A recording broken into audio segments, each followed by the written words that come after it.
Hey everyone, in this video we're going to cover all the ins and outs of securing your website with HTTPS, or Secure Socket Layers. This is becoming more and more essential these days, especially if you're gathering any sensitive information whatsoever, like emails and passwords from your users, and passing this information to and from your server. This method automatically encrypts that information, keeping it safely out of the hands of nefarious hackers out there. But it's not just sensitive information like emails and passwords. Even if you've just got a portfolio site or a run-of-the-mill blog, HTTPS protection can still be critical.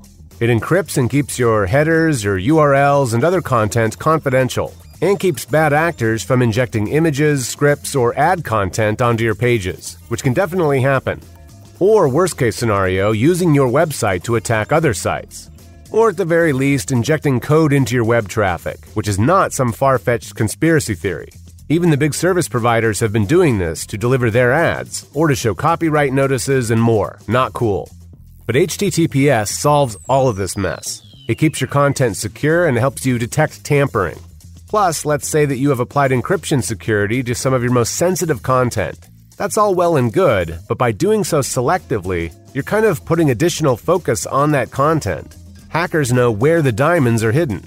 But by applying HTTPS security across all of your content, you make those diamonds all the more difficult to find. Ever heard of a man-in-the-middle attack? This is when two parties are communicating, while an unknown third party listens in. That third party intercepts the communication, alters it, and then delivers it. And the two parties are none the wiser. Again, this happens more often than you'd think with ISPs.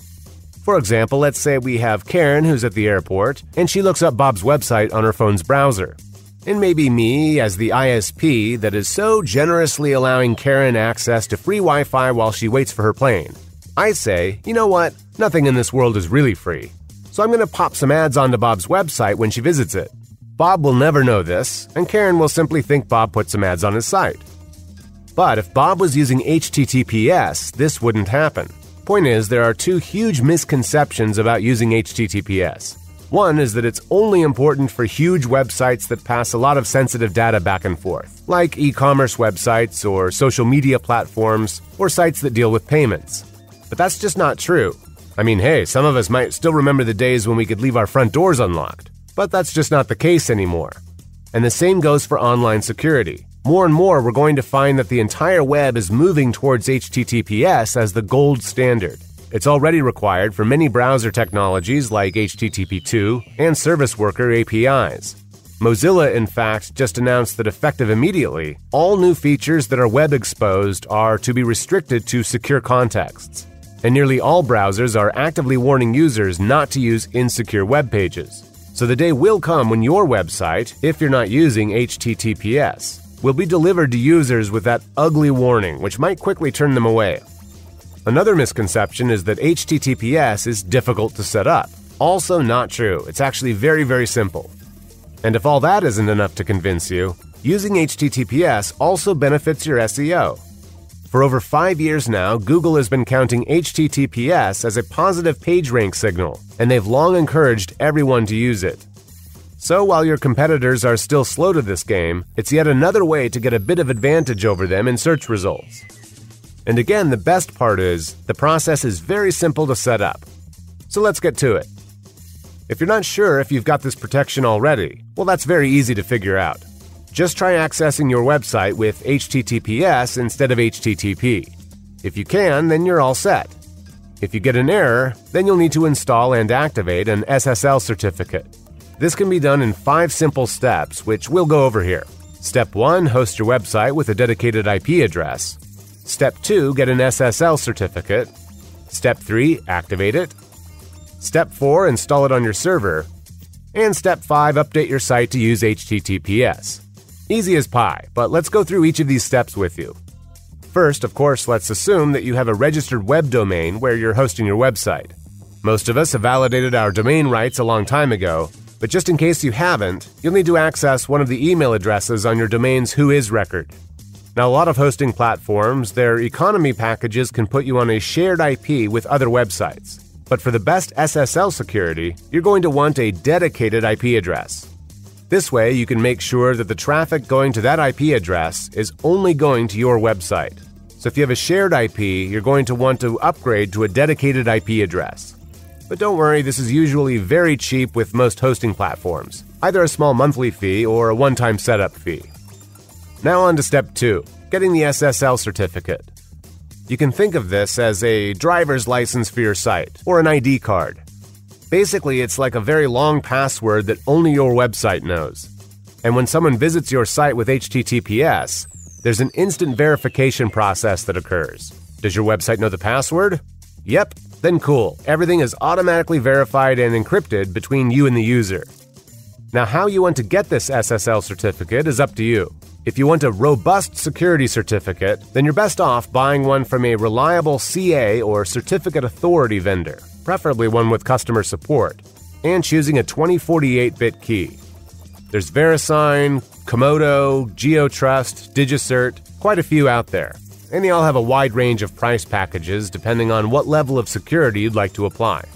Purchasing from one of these reliable vendors is the recommended approach if you want to ensure that you have the tightest security. But that said, we all like to save a buck or two when we can. So if you're budget conscious, saying to yourself, hey, I thought this SSL stuff was supposed to be easy. Now I've got to throw open my wallet and start spraying cash everywhere? Well, rest easy. There are decent cheaper options, and even free options as well. Namecheap offers SSL certificates at a very reasonable price. And let'sencrypt.org offers free certificates that last for 3 months and that can be set to automatically renew. So if you've got a large e-commerce site that collects loads of customer payments and other information, then yeah, you're going to want to invest a bit into getting strong SSL certificate protection.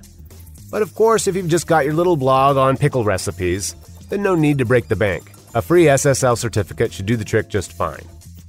Okay, once we have that sorted out and we have our SSL certificate, it's time to install it on our server. Unless, of course, your hosting platform does that for you automatically if you've purchased it through them. Many do.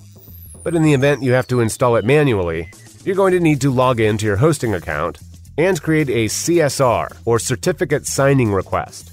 Every hosting platform is a bit different, of course, but here in mine, in the security section, under SSL TLS, I'll find that option right here. I'll just need to fill out the required fields and click Generate.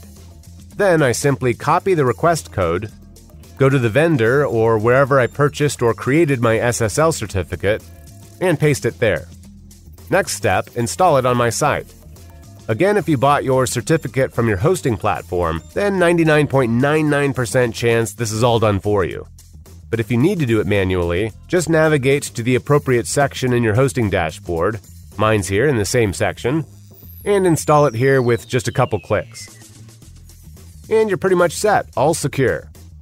Now all that's left to do is to update your site so that visitors are using HTTPS as well. After all, you might very well know to use HTTPS now, but how are they supposed to know? So let's make this automatic for them.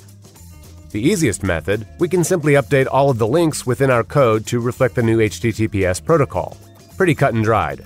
It's generally best practice to just run HTTPS security on the pages of your site that need it, and not necessarily waste processing power and slowing down page load speed for no reason, but this is totally up to your discretion. But let's say that we want users to use HTTPS for our pages no matter what links they come from. For instance, from our HTTP links that we have already spread out there on the web. For this, it's best to do that on the server side of the equation. To accomplish this, we can simply include this snippet of PHP code on top of any page we'd like to secure. Or if you're comfortable doing a quick mod rewrite, you can just modify your configuration there with this code.